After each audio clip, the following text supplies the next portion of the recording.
responded to you calling them soft. Yeah. I was wondering what you're going to call them tomorrow night to motivate. I was trying to, my low vocabulary, Marquette student, maybe a Dayton guy would have something else to say.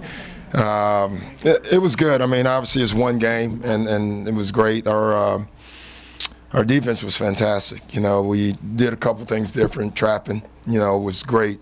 And then the ball movement was terrific as well in the first half. I thought, second half was, how that goes with the score. But overall, I just like our focus and how we approach the game. And Courtney's all-around game.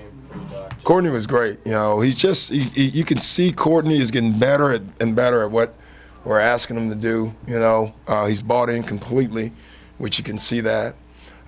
His shots will fall. I feel like him with Avery last year, where I kept telling you guys Avery could shoot, and you guys were looking at me like I was a Martian.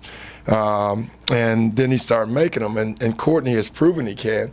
He's getting wide open ones, and eventually they'll fall. It just seems his two best games with you guys have been the games without Rondo. Any rhyme or reason? No, I'll let you read into all that, but maybe statistically, I just think Courtney's been playing better the last 4 or 5 games. Period. It seemed like you got around that whole question of what are you going to do half court wide without Rondo by running. Yeah, and we just basically played through the bigs.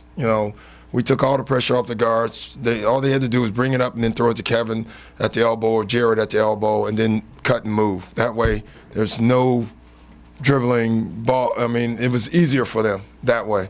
And that's what I meant before the game when I said I told everybody is going to be the point guard. And basically what I was saying, our bigs were the point guards today. Is that one of the best transition things you mentioned? Transition? Yeah, but we got a lot of stops too, Steve. I mean, they were shooting 20% so you really should have a lot of transition buckets, and we did advance the pass, which is what we're looking for. Aside from the 19 points for Jeff, Doc, his play inside, you've been asking him to get inside and do a little bit more. Yeah. It seems like he did that. Yeah. Well, we just got to keep doing it. Again, one game, it was great.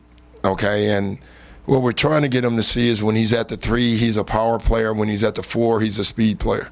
And that's how he has to look at himself. And so and our guys did a good job of getting him the ball as well.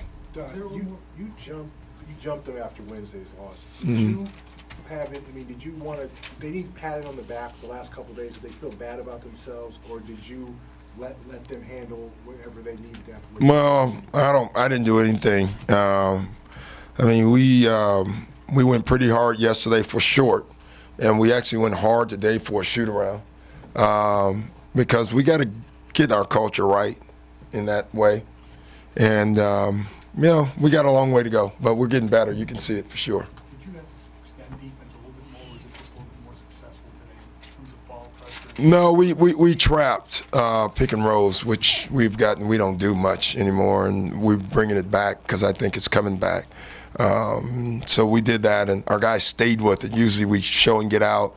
We just decided, Lillard is terrific, but he's a rookie and young, and probably hadn't seen a lot of traps that stayed with the ball, and basically that's what we did.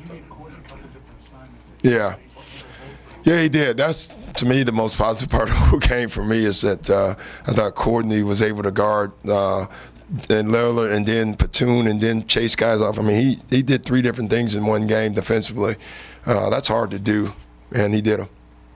Talked about it a little bit the other day before the other game, but Jason becoming more and more comfortable with being a scorer and also doing the little things on the defense. Yeah, and that's what we need him to do. It was funny. Jason Terry he's like Kevin in a lot of ways. I mean, I think everybody should coach him once. Really, he's just a joy, and he's just fun. I mean, he plays hard, and he honestly, and I told this to the team, he should be our worst defender by far. And yet, when you watch the film, he rarely shows up doing something bad defensively because he's so darn competitive. And it was a great lesson for some of our young guys. Doc, you're able to limit the minutes of Paul. Yeah. With the game tomorrow, how important is that? I think it's important. I don't subscribe to that theory. I honestly think you do the same warm-up, you do the same game preparation, so you use your wattage no matter what if you play. But it can't hurt, so let's put it that way. And Paul clearly didn't want to go back in. You know, he made that very clear to me twice. I said, Paul, let's go one more possession. And so, you know, that was good. Good for him to get rest, because tomorrow we're playing those Jets. You know, we're going to need all the energy we can get. Doc, first night of a back-to-back in both of your games without Rondo. So how important was this for the morale of the team so that they can start buying in to play more of that Celtics basketball? Well, a victory is morale for sure, and a victory the right way is better morale. So that was good.